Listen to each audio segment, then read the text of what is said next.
Bismillah, alhamdulillah, wassalatu wassalamu ala nabiyina Muhammad wa ala alihi wa sahbihi ajma'in. Kitapты баштаганбыз. 4 дереже тауhidти жана ширкти окуп үйрөтө турган. Өткөнкү биринчи сабакта деген ошол адамдын бактылуу болушунун белгисинин 3 сапатты айтканбыз. Бул деген идея өтө шакар. Эгерде кандай бир жакшылык берилген болсо ага шүгүр келтирүү, идап теле сабар жана кандайдыр бир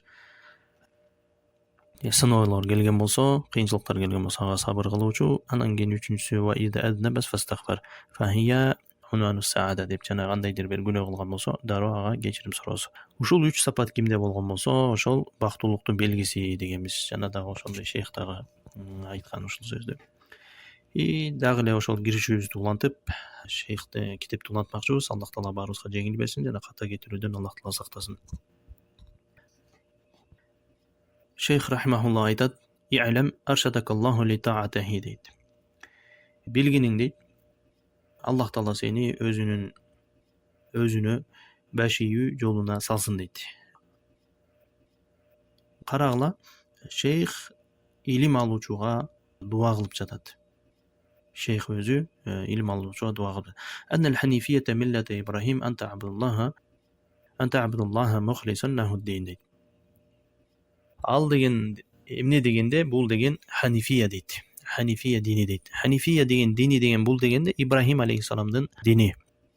Ал кандай дин болгон дегенде, Ибрахим алейхиссаламдын дини деген бул Аллахтын өзүнө гана сыйынуу жана Аллахка шерк келтирүүдөн алыс болуу. Аллахка ибадат кылууда Аллах таалага өзүнө гана калыс, өзүнө гана ибадат кылуу. Жана бардык шерктин түрүнөн алыс болуу. Буга далил, шейх буга далил кылып Курандан Дария сүрөсүнүн 56-аятында айтат: "Ва ма халактул джинна вал инса илля ли'абудун" дейт. Аллах таала айтат: "Мен жин менен инсандардын бардыгын бир өзүмө сыйынуу үчүн гана жараттым" дейт. Андан кийин ушул айтылган сөздүн ар бирине токтолуп, буга шарх кылабыз. И'лам аршадакаллах, азыр эле айттык, буга деген ошол шейх рахимахулла өзү илим алуучуга жана кимде ким илим алуучу эмес, тек эле ушул китепти кимде ким окуган болсо ошого дуа кылып жатат. Аллах сени өзүнө баш ийүүдө, сени өз жолуна салсын дейт. Күнөө кылуудан алыс болсун. Аллах өзү буйруган нерселерине сага ошол жеңилдик берсин, ошолорду аткарууда дейт. Ошондуктан качан кимде ким бирөөлөргө сабак берип, же болбосо илим үйрөтүп жаткан болсо, ушул нерсеге көңүл буруш керек. Ошол илим алып жаткан, кол астында илим алып жаткан инсанга баягы аларга дуа кылыш керек. Алардын көзүнчө дагы ошол Аллах таала силерге илим алууда жеңилдик берсин, жана илим алууда бекемдик берсин, туруктуулук берсин, жана башка да. Жана шейхтин айткан сөзү таатуллаху ма'наху, таатулла Аллахка баш ийүү дегендин маанисин имтисалу авамирихи. То есть Аллах тааланын буйруктарын аткаруу. Аллах тааланын буйруктарын аткаруу. Албетте адам Аллах тааланын буйруктарын аткарууда адам баласы өзүнүн мүмкүнчүлүгүнө жараша Аллахтын буйруктарын аткарат. Бул кандай дегенде, Аллах таала урады: "Иттакуллаху мастатa'тум" дейт. То есть Аллахтан коркула, алыңардын жетишинче дейт. Мүмкүнчүлүгүңөр жетишинче Аллахтан коркула дейт. Аллах таала буйрук кылганда баягы адамдын мүмкүнчүлүгүнө жараша буйрук кылат. Анан кийин адам өзүн кыйнабаш керек, мен муну кылам, тигини кылам деп. Жок, буйрук кылат. Адам буйрукту өзүнүн мүмкүнчүлүгүнө жараша кылат. Жана өзүнө зулум келтирбейт. Жана дагы экинчи мааниси бул баштанибин навахи, жана Аллах таала тыйган нерседен тыйылуу. Ал эми тыйылуу бабында эгерде шариятта кандайдыр бир нерсеге тыюу келген болсо, ошону дароо ташташ керек. Мисалы, тамеки жана башка чылымдардын бардык түрү харам деле болду, харамдан токтотулат. Харамда мындай өзүнүн аракетине жараша, же болбосо өзүнүн күчүнө жараша деген түшүнүк жок. Харам нерседе мына ширк харамы токтош керек. Бидат харамы сразу токтош керек. Арак, ичимдиктер, мас кылуучу нерселер харамы сразу дароо токтош керек. Ушуга окшош нерселер, жана зына, жана башка бар. Аннал ханифиyyata millata Ибрахим. Ханифия бул Ибрахимдин дини дегендин мааниси. Бул деген амарана набийяна биттиба'i millati Ибрахим. Аллах таала бизди ошол пайгамбар Ибрахим пайгамбар алейхиссаламдын динин ээрчүгөнгө буйруган. Бизди жана пайгамбар саллаллаху алейхи вассаламда пайгамбарыбызды дагы Мухаммад саллаллаху алейхи вассаламды дагы Ибрахим алейхиссаламдын жолун ээрчигенге буйруган. Ал буга далил Нахл сүрөсүнүн 123-аятында Аллах таала айтат: "Сумма авхайна илейка anittabi' millata Ибрахима ханифа" дейт. Мынакей ханифа далил ушул. Биз сага вахий кылдык дейт. Сен Ибрахим ханиф болгон Ибрахимдин динин ээрчигенге дейт. Ошол дин менен ошол жол менен жүрүүңө дейт. Ва ма кана минал мушрикин дейт. Ал Аллах таала айтат, ал мушриктерден болгон эмес дейт. Ибрахим ханиф болгон. Ханиф дегендин маанисин азыр ханифия деген бул миллати ханиф. Ва хува Ибрахим алейхиссалам. Ханифия деген бул Ибрахим алейхиссаламдын дини. Ибрахим алейхиссаламдын дини. Ханиф дегендин мааниси бул al-muqbil ala Allahi wal-mu'rid amma siwahu. Аллах таалага шерик келтирбей сыйынуу дегендин мааниси. Ханиф дегендин мааниси бул ошол адам тууралуу да. Ошол адам ханиф болуш керек. То есть ханиф болуш керек дегенде Аллахка шерик кошпой бардык ибадатта Аллахка шерик кошпой ибадат кылыш керек. То есть сыйыныш керек Аллахка. И бардык ширктин түрүнөн алыс болуш керек. Жана ширктен сактаныш керек. Ханиф дегендин мааниси ушул. Кандай болбосун, сөздө, амалда, ниетте, даже ошол максат кылууда Аллахтын ыраазылыгы үчүн бардыгы Аллахта ибадаттын бардык түрүн Аллахка арнаш керек, жана ибадатта шерик кошпош керек, жана ширк аралаштырбаш керек. Валлаху амарана биттибаъ милла Ибрахим. Жана бизге дагы эмеде Ибрахимдин динин ээрчигенге, Ибрахим алейхиссалам динин ээрчигенге буйруган. Аллах таала айтат Хадж сүрөсүнүн 78-аятында Аллах таала айтат: "Ва ма жа'алака алейкум фид-дини мин харадж." Аллах силерде диниңерде эч кандай бир кыйынчылык кылбады дейт да. Миллата абийкум Ибрахим дейт. Ал дин кайсы дин дегенде атаңар Ибрахимдин дини дейт. Ибрахимдин дини дейт. Ибрахимдин дини кандай болду дегенде шейх рахимахуллах айтат: "Ан та'будаллаха мухлисан лаху-д-дин." Сен Аллахка ыкластуу шерик кошпой сыйынууң дейт. Бул жерде жөн эле эме деп эле айткан жок. Ан та'будаллаха Аллахка эле сыйынышың керек деп айткан жок. Жок. Бул жерге коштуу ширктен кайтарып, ширктен алыс бол деп туруп, мухлисан лаху-д-дин. Аллахка ыкластуу сыйынышың керек деди. Аллахтын өзүнө гана сыйынып, и ошол сыйынууда ыкластуу болушуң керек деди. То есть ширк аралаштырбашың керек деди. Эгерде ибадатка кандайдыр ширк аралашпасын, ал ибадат деп саналбайт. Ошол ибадат күйүп кетет. Аллахтын астында ибадат деп эсептелинбейт. فلا تكون عبادة إلا إذا كانت سالمة من الشرك الأكبر وأصغر. Кандай болбосун, кандай гана ибадаттын түрү болбосун, ошол ибадатка эгерде чоң ширк же болбосо кичинекей ширк аралашса, ибадат жараксыз болуп калат. Ибадат Аллахтын астында кабыл болбойт, Аллах таала кабыл кылбайт аны. Аллах таала айтат: "Ва ма умиру илля лиябудуллаха мухлисина лаху-д-дин хунафа" дейт. Аллахтын өзүнө гана ибадат кылууга буйрулушкан дейт. То есть биз буйрулганбыз Аллахтын өзүнө гана ханиф болгон абалда Аллахтын өзүнө гана сыйынууга. Эч кандай шерик кошпоого Аллах таала бизде буйруган.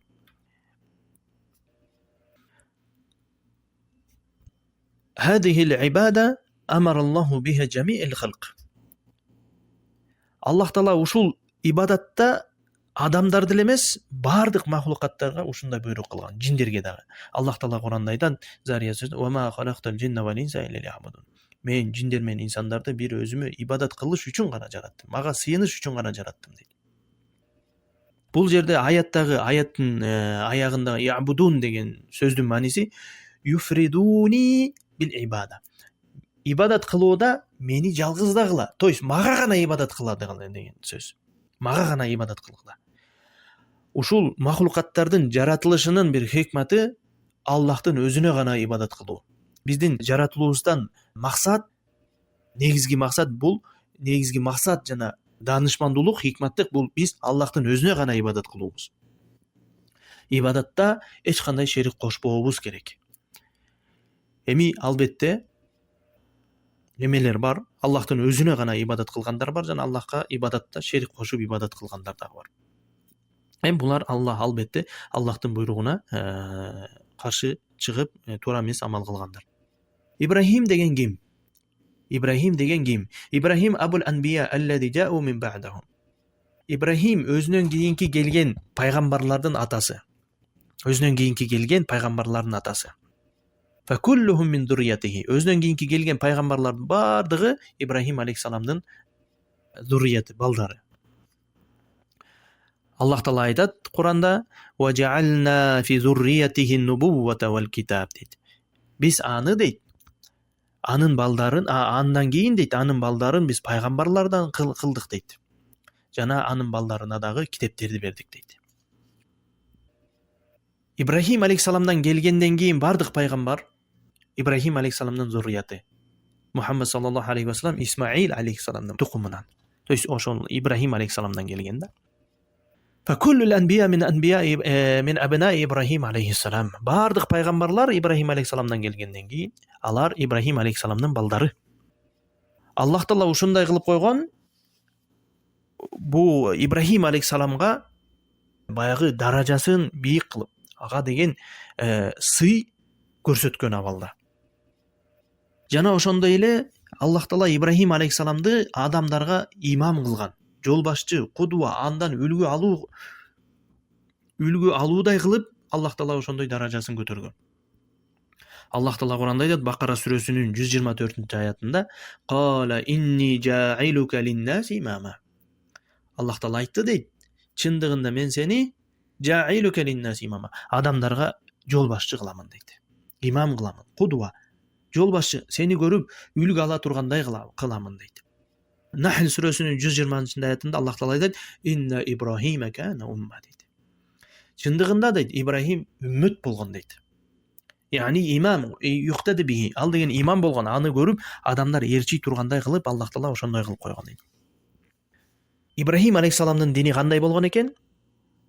Ал мушрик болгон эмес, христиан болгон эмес, яхуди болгон эмес, насара болгон эмес, мажус болгон эмес, мушрик дагы болгон эмес. Ибрахим алейхиссалам бул ханиф, Аллахтын өзүнө гана ибадат кылган пайгамбар болгон. Аллахтын өзүнө гана ибадат, эч кандай шерик кошкон эмес. Ушундан дагы бардык адамзатты жана бардык махлукаттарды Аллах Таала өзүнө ибадат кылыш үчүн жараткан. Жана айткан аят: "Ва ма халактул джинна вал инса илля ли'будун". Мен жин менен инсандарды өзүмө ибадат кылуу максатта гана жараттым дейт. Ибрахим алейхиссалам адамдарды Аллахка гана ибадат кылууга чакырган. Жана бардык пайгамбарлардагы даават ушундай болгон. Адам өздөрүнүн коомунда адамдарды, коомдорун, элдерин Аллахка гана ибадат кылып, шерик кошпоого чакырган. Буга далил Аллах Таала Куранда айтат, Нахл сүрөсүнүн 36-аятында айтат: "Ва лaqad ba'athna fi kulli ummatin rasula" дейт. Биз ар бир коомго дейт, элчилерди жөнөттүк дейт. Ар бир коомго элчи кылып, элчилерди, пайгамбарларды жөнөттүк дейт. Ни'будуллах. Аллахка гана ибадат кылыш үчүн дейт. То есть ушуну жеткириш үчүн дейт. Аллахка гана ибадат кылгыла. Ушинтип эле Аллах Таала токтоп калганда ваштанибут дейт. Жана бардык ширктерден алыс болгула дейт. Ширкке жолобогула, ибадатта ширк аралаштырбагыла деген максатта ар бир коомго биз эмнени жөнөттүк дейт? Элчилерди жөнөттүк дейт. Ар бир пайгамбардын, ар бир элчинин акыйдасы, ишеним маселесинде бардыгы бир, дини бир. Ар бир пайгамбардын акыйдасы, ишеними бир экен. Бирок да бул жерде алардын кээ бир өкүмдөрү ар башка. Мисалы, орозону кантип кармоо, Иса алейхиссалам, Муса алейхиссаламдын ордунда башкача болгон. Намаз окуган башкача болгон. Кээ бир өкүмдөрү, шарияттык өкүмдөр башкача болгон. Бирок да акыйдада, ишеним маселесинде бардыгы таухидти карманышкан. Качан пайгамбар саллаллаху алейхи ва саллям Аллах пайгамбар кылып жөнөткөндөн кийин, Куран түшкөндөн кийин, буга чейинки пайгамбарлардын шарияты өчүрүлгөн. Аларга амал кылынбайт. Муса алейхиссалам, Иса алейхиссаламдын, Узейр алейхиссаламдын шарияты менен амал кылынбайт. Бардыгы өчүрүлгөн. баардыгы өчүрүлгөн, жараксыз. Алардын шариаты менен кимде ким амал кылса, амалы кабыл болбойт. Пайгамбарыбыз Мухаммад саллаллаху алейхи вассалам пайгамбар болуп Куран түшкөндөн кийин баардык шарият өчүрүлгөн. Буга чейинки пайгамбардын шарияттары, өкүмдөрү өчүрүлгөн. Кыяматка чейин пайгамбарыбыз саллаллаху алейхи вассаламдын шарияты жарактуу болот. Пайгамбардын шарияты менен гана өкүм жүргүзүлөт. Ушуга гана амал кылынат. Эми Шейх рахимахулла айтат: "Фаида арафта анна Аллаха халакака ли ибадатихи" дейт. Эгерде сен билсең дейт. Эгерде сен билсең, эмнеге жаратылганын билдиңби дейт. Аллахка ибадат кылуу экенин билдиңби жаратылганын максатын.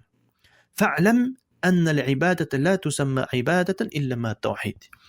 Эми чындыгында билгениң дейт. Ибадат болуп эсептелбейт, эгерде ибадат таухидте курулбаса дейт. Ибадат болуп эсептелбейт дейт, эгерде таухид менен ибадат кылынбаса дейт.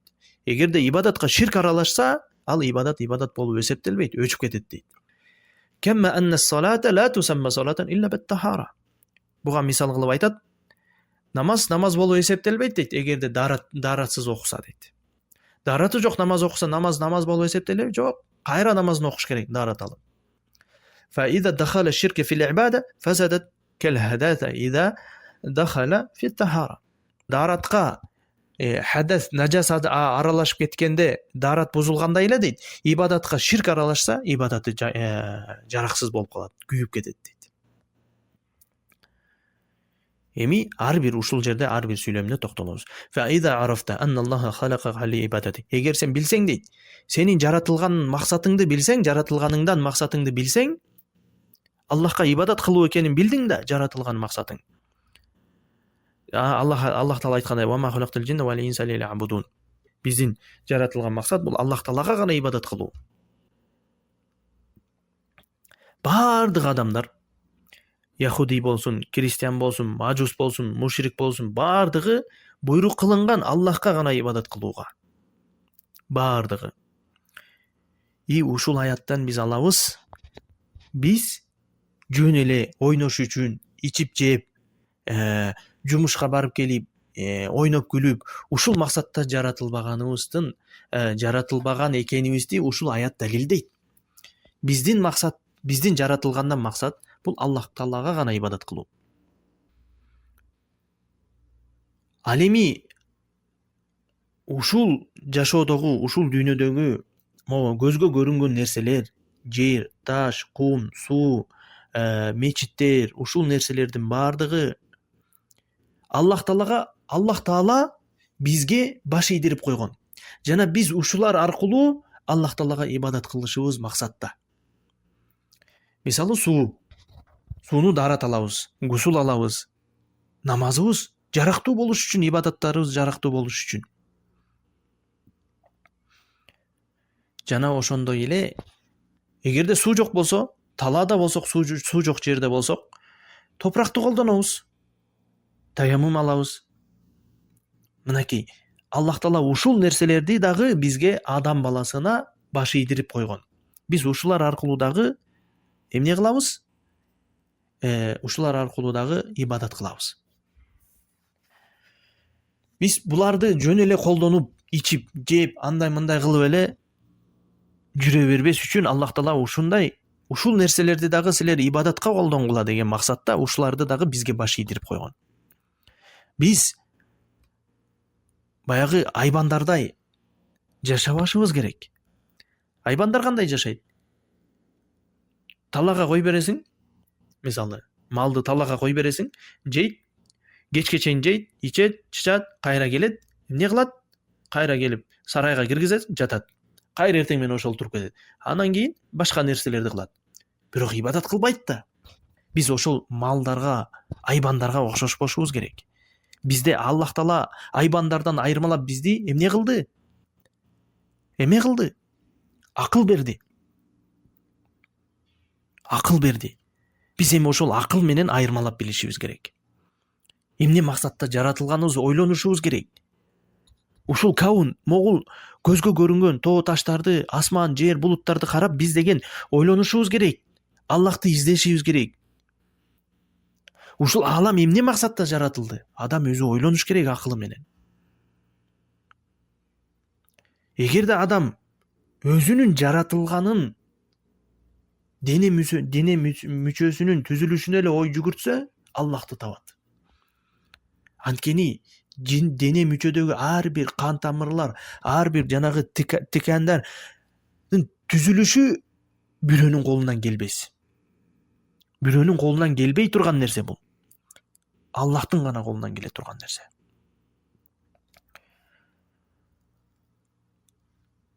Биз адам болуп жаралгандан кийин ошол адамча жашашыбыз керек. Айбанча эмес, малча эмес.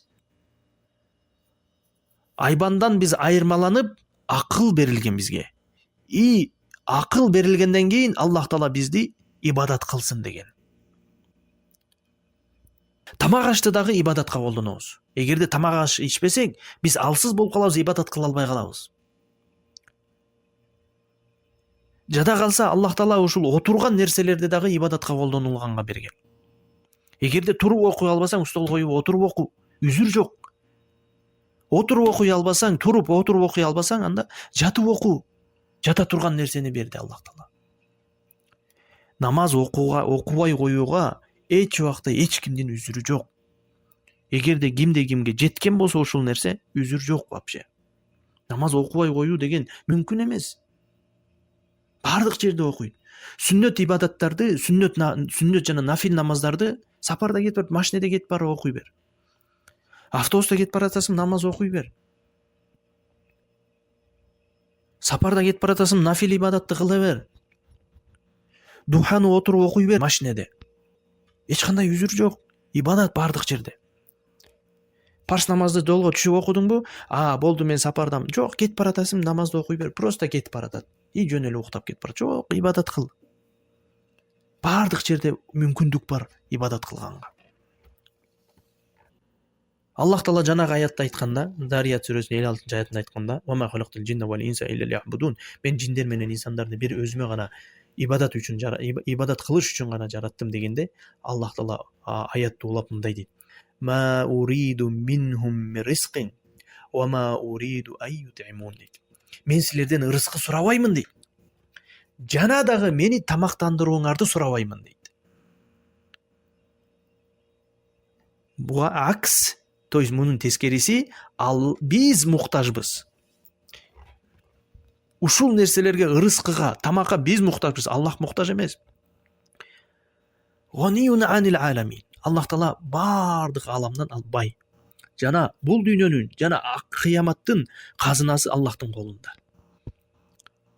Аллах Ар-Раззак, Аллах ырыскы берүүчү. Аллах Вахаб, жөн эле ырыскы бере берүүчү. Вахаб деген сөз, бул деген мааниси бул деген күтүүсүздөн белек берүүчү, күтүүсүздөн ырыскы берүүчү деген.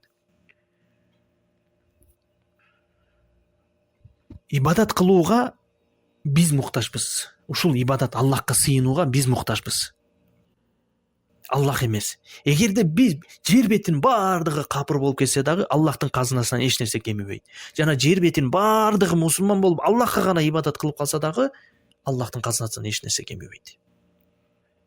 Аллахтын мээримине биз муктажбыз. Биз ибадат кылабыз, Аллах Таалага бизге мээрим кылат.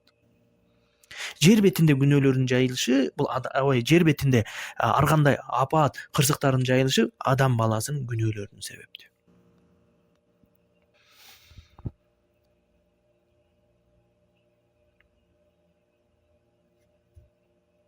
Жана шейх айткандай, аны да улантабыз.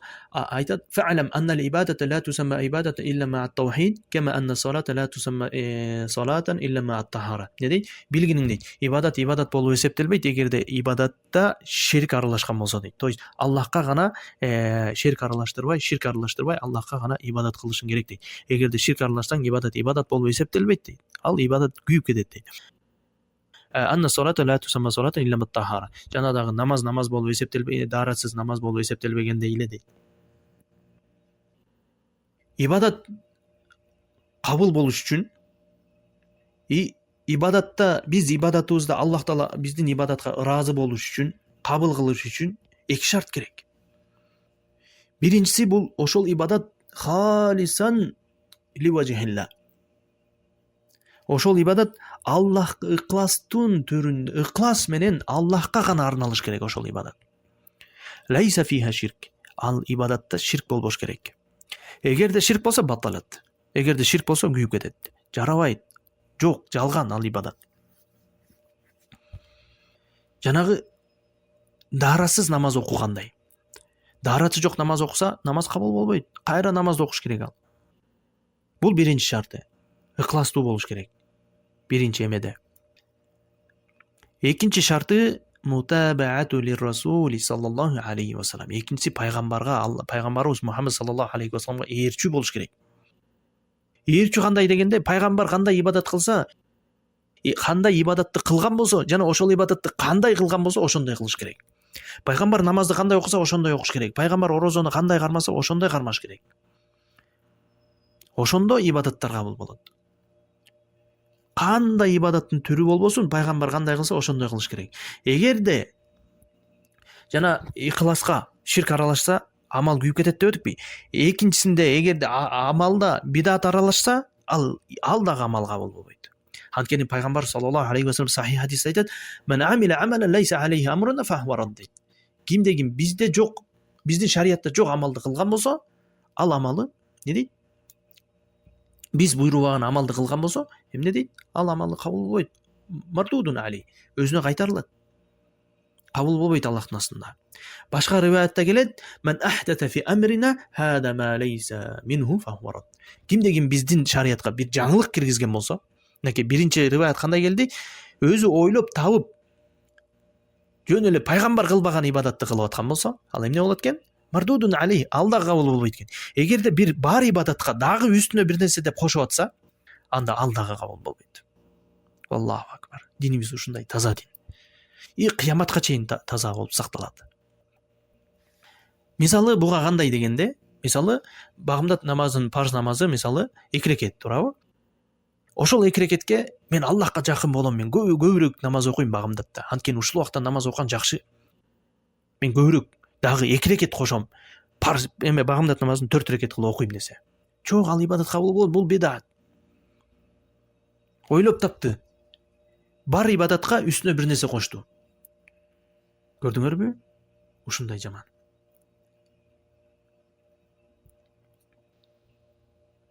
Ошон үчүн шарият Куран сүннөттө кандай ибадат келген болсо, ошону кылыш керек.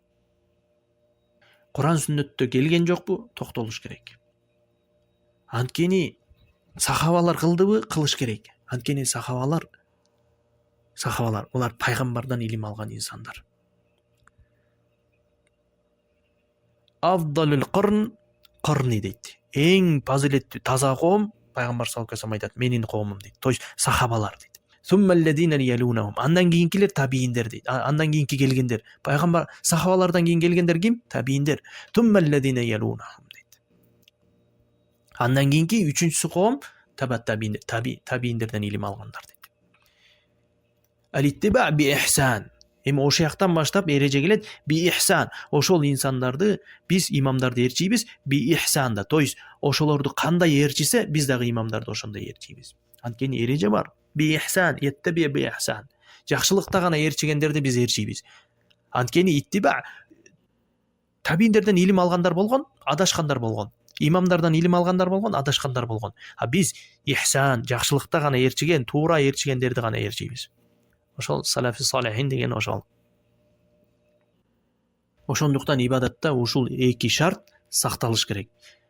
Эгерде ниетинде ибадатта ширк аралашкан болсо, ошол ибадатта ширк аралашкан болсо, анда ширк ошол амалы толук күйүп кетет, жана кабыл болбойт. Эгерде пайгамбар кылбаган нерсени кылган болсо, анда бидат болот. Сүннөткө каршы кылган болсо, ал бидат болот. Шейх рахимахуллах улам айтат: فإذا عرفت أن الشرك إذا خالط عبادة أفسدها فأحبط عمل وصار صاحبه من الخالدين في النار.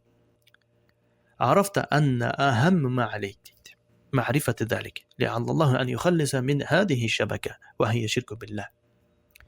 Ne deyt? Eğer de sen şirk emne ekенин bilgen bolsоң дейт.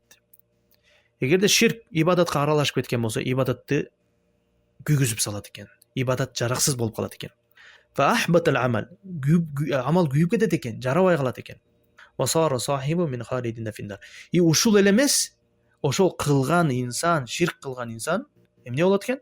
Khalidin finnar. Тозокто түбөлүк калат экен.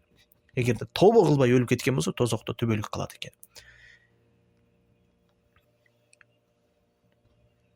Бул нерсени ширкти үйрөнүп, окуп билүү адам баласынын, мусулмандын эң негизги нерселеринен. Бул эң маанилүү нерсе, жана эң алгачкы нерсе, таухид менен ширкти үйрөнүү эң алгачкы нерселерден. Эң башкы милдет мусулмандын. Эң биринчи ушул экөөнү үйрөнүш керек. Жана өмүрүнүн аягына чейин ушул нерсени үйрөнүп, ушул нерсеге дават кылыш керек. Азыр кээ бир инсандарга таухид тууралуу дават кылайын десең, сарсана болот. Таухид китептерин өтөйүн десең, сарсана болот. Кечке эле таухидби, кечке эле таухидби, таухид ширк эле дей бересиңерби дейт. Эми силердин таухид китептерин өтөлү десең, сарсана болуп атсаңар, эми акылыңар жок экен дейбиз. Анткени Курандын баштан аягына чейин Аллах Таала буйруган нерсеси бул таухид болгон, тыйган нерсеси бул ширк болгон. Фатиха сүрөсү. Ияка набуду. Не дейт? Сага гана сыйынамын дейт. Мынакей таухид. Ва ияка настаин. Сенден гана жардам сураймын дейт.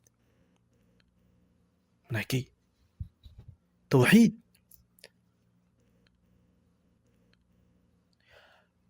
Бакара сүрөсүндө Аллах Таала эң биринчи бул аят адамдарга кайрылган эң биринчи аят болуп эсептелет. Аллах Таала Куранда Бакара сүрөсүндө я айюханнас дейт, о адамдар дейт. Убуду раббакум дейт. Роббиңерге сыйынгыла. Аллади халакакум, силерди жараткан. Аллади халакум валладина мин qablikum, силерди жана силерге чейинки жараткан, адамдарды жараткан. Силерди жана силерге чейинкилерди да жараткан Роббиңерге сыйынгылады. Убуду раббакум валлади халакум валладина мин qablikum лааллакум таттакун. Мүмкүн силер коркорсуңар дейт Аллах Тааладан. Ушул аят Бакара сүрөсүндөгү адамдарга кайрылган эң биринчи аят Аллах Тааланын. Я айюханнас дейт. Адамдар, жалпы адамзатка кайрылып атат. Убуду раббакум. Роббиңерге сыйынгыла. Аллади халакакум. Силерди жараткан. Силерди жараткан Роббиңерге сыйынгыла дейт. Ва мин qablikum. Жана силерге чейинки жараткан, жана силерди жараткан затка сыйынгыла Роббиңерге. Лааллакум таттакун. Мүмкүн силер таква болорсуңар, мүмкүн силер Аллахтан коркорсуңар.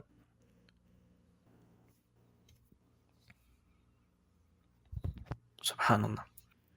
И андан кийинки шейх айтат: "Лааллаху ан юхалласака мин хадиhi шабака." Сен качан ошону окуп үйрөнсөң, балким ошондо сен ушул ширк деген тузактан, ширк деген жаман нерседен сен мүмкүн Аллах Таала сени куткарар дейт. Ва хия ширку билла. Бул деген ширк Аллах Таалага ширк кошуу дейт. Кимде ким ширк кылса түбөлүк тозокко калууна далил Ниса сүрөсүнүн 116 аятында Аллах Таала айтат: "Инналлаха ла ягфиру ан юшрака бихи." Чындыгында Аллах Таала кечирбейт дейт, кимде ким Аллахка ширк кошсо дейт. Ва ягфиру ма дуна залика лиман яша.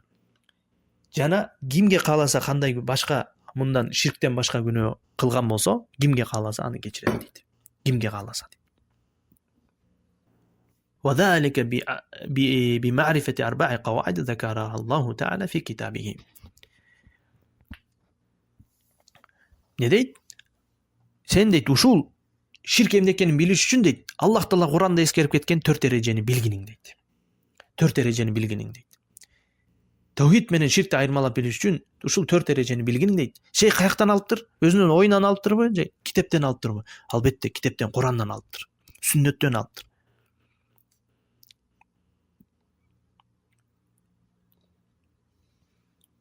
Бул жерде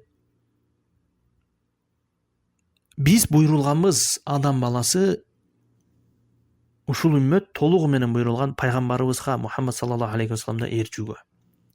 Башка эч кимди ээрчүүгө мүмкүн эмес жана болбойт дагы.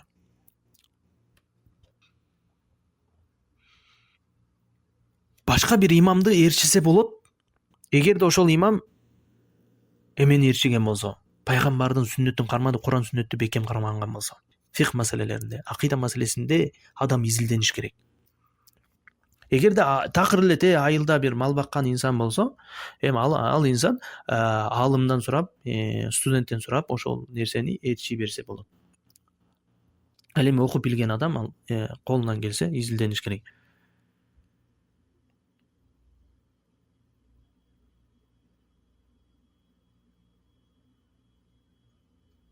Анан кийин эмне дейт? Хала барысын. Эгерде Аллах Таала жанагы башка адамды ээрчигенге дагы Аллах Таала эмне дейт? Атиуллаха ва атиур расул ва улул амри минкум дейт. Аллахка баш ийгиле, анын элчисине баш ийгиле, жана өзүңөрдөн болгон мусулман башчыга баш ийгиле дейт. Ва улул амр хумул умара вал улама. Улул амр деген аят бул жерде жана башчылар жана аалымдар, илим ээлери. Ошол нерселерди жакшылыкта ээрчисе болот, жакшылыкта ээрчисе болот. Эгерде сен билсең дейт, жанагы жерде айтабыз, шейхтин сөзүнө дагы токтолуп кичинекей шарх кылабыз. Ида арафта анна ширка ида халат al-ibada afsatan wa ahbata al-amal wa sara sahibu min khalidin fin-nar. Эгерде сен билсең, ширктин жаман экенин билген болсоң, ал деген кайсы бир ибадатка аралашып кеткен болсо, ал ибадатты күйгүзөт экенин, жок кылып салат экен, жана ошол ширк кылган адамды тобо кылбай өлгөн болсо, түбөлүк тозокко калтырат экенин билген болсоң дейт. Билген болсоң, бул жерде эмнени ал шейх далалат кылып атат? Сен билгениң дейт, таухидти билгениң дейт биринчи, экинчи ширкти билгениң дейт. Эгерде инсан бир нерсенин жакшы экенин билбесе, ошону ээрчи албайт. Жана бир нерсенин жаман экенин билбесе, ошол нерседен тыйыла албайт. Мисалы, инсан эгерде арактын жаман экенин билбесе, арак иче берет. Рахат берет экен деп, эс алат экенсиң, проблемадан кутулат экенсиң. Жаман экенин билгенде ошол нерседен тыйылат. Эми кээ бири албетте баягы эме кылып, нафсин ээрчип тыйыла албашы мүмкүн, бирок негизги нерсе ушул. Эгерде инсан жаман нерсени жаман экенин билбесе, ал нерсеге түшүп калышы мүмкүн. Ошондуктан ширкти окуп үйрөнүш керек, жаман нерсени. Аллах Таала айтып атпайбы, мунун жаман экенин Аллах Таала айтып атпайбы? Ниса сүрөсүнүн ошол жана 136 аятында, жана ошол эле 38-аятта мисалы Аллах Таала айтып атпайбы? Ниса сүрөсүнүн 38-аятында инналлаха ла яғфиру ан юшрика бихи ва яғфиру ма дуна залика лиман яша деп. Аллах Таала кимде ким Аллах Таалага шерик кошкон болсо, аны кечирбейт, жана калган күнөөсүн кимге кааласа, башка күнөөнү кимге кааласа кечирет деп атпайбы Аллах Таала. Ушул аяттан эле билсек болот, анда ширк кылган адам кечирилбейт экен. Аллахтын кечириминен кургалат экен. Экинчи, ал бейишке ширк кылган инсан бейишке кирүүгө харам болот. Харам болот бейишке кирүүсү. Аллах Таала Куранда айтат, Маида сүрөсүнүн 72-аятында иннаху ман юшрик биллахи фақад харрамаллаху алейхи жанна. Чындыгында кимде ким Аллахка шерик кошкон болсо дейт, фақад харрамаллаху алейхи жанна. Аллах Таала ага эмне? Бейишти харам кылды дейт. Биринчи, Аллахтын мээриминен кургалат экен, Аллахтын кечириминен, мээриминен кургалат экен. Экинчи, бейиш ага харам болот экен. Чынында бул эменин ширктин коркунучу өтө жаман. Ал нерсени ширкти окуп үйрөнүш керек инсан. Яжиб алейка ан та'рифаху qabla ayyi khatar. Бул бир жаман нерсеге түшүп калыштан алдын ала бул ошол нерсени окуп үйрөнүш керек. Акылы бар инсан ушундай кылат.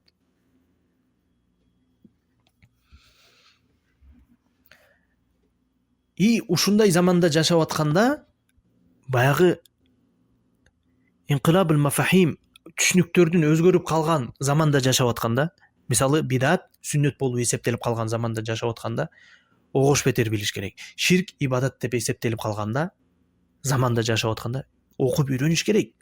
Кайсы туура, кайсы туура эмес. Азыр адамдар чакырып атат, ширкке чакырып атат. Ушул ибадат деп. Арбак колдосун деп атат. Өлүк колдосун. Мөрзөгө апарып ибадат кылдыр деп атат. Сөлөкөттөргө апарып ибадат кылдыр деп атат. Ушуларды ошон үчүн билиш керек. Айырмалаш керек. Кайсысы туура, кайсысы туура эмес экенин. Ал эми бул нерсени айырмалаш үчүн биз эмне кылабыз? Куран жана сүннөттөн гана табабыз. Башка жерден таппайбыз. Ширк менен таухидти тарых китептен таппайбыз.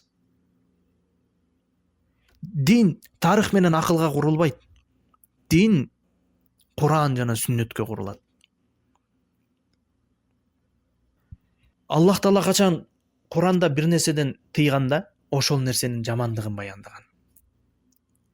Аллах Таала бир нерседен тыйганда жөн эле тыйып койгон эмес. Ошонун жамандыгы бар экенин, анын акыбети оор болот экенин ошол жаман нерсенин артында. Ширкти баяндадыбы? Ширкти баяндаганда бул нерсе ширк кылбагыла деп эле койбо.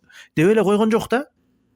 Менин мээриммен кургаласыңар, менин кечиримден кургаласыңар, бейишке кирбейсиңер, бейиш силерге арам болот, силердин бара турган жериңер тозок болот деп атат. И пайгамбар саллаллаху алейхи ва салламдын сүннөтүн да карасак, сүннөтүн дагы ушундай. Бир нерсени харам кылып атабы, бир нерседен тыйып атабы, ошонун последствиясын дагы баяндап кеткен. Ошондуктан биз таухидти үйрөнүш үчүн Куранга кайтыш керек. Бирөөнүн акылына эмес, же болбосо өзүбүздүн акылыбызга эмес. Жана ширкти үйрөнүш үчүн биз Куранга кайтыш керек, сүннөткө кайтыш керек. Же болбосо бирөөнүн акылы менен, бирөөнүн эмеси менен эмес, бирөөнүн оозун угуп алып эле, бирөөнүн сөзүн угуп алып эле ээрчип кетпеш керек. И ушу менен бүгүнкү сабагыбыз бүттү. Кийинки сабактарда ар бир эрежени өзүнчө токтолобуз. Бул китеп аябай зарыл китеп. Бул китептин негизги нерсесин жатташ керек. Кыска, 2 эле бет негизги китеп өзү. Анын шарх ушундай узарат. Бирокто деген ошол негизги нерсесин жатташ керек инсан.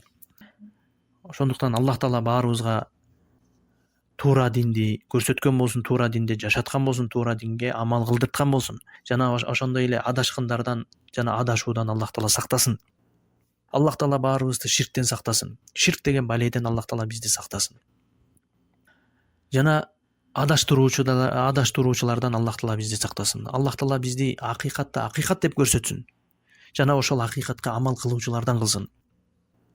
Жана Аллах Таала бизди адашууну адашуу деп көрсөтсүн. Жана ошо адашуудан Аллах Таала бизди алыс кылсын. Аллах Таала чыгыш менен батышты кандай алыс кылган болсо, бизди ширктен дагы ошондой алыс кылсын. Ва саллаллаху ва саллама аля набийина Мухаммад ва аля алихи ва сахбихи ажмаин.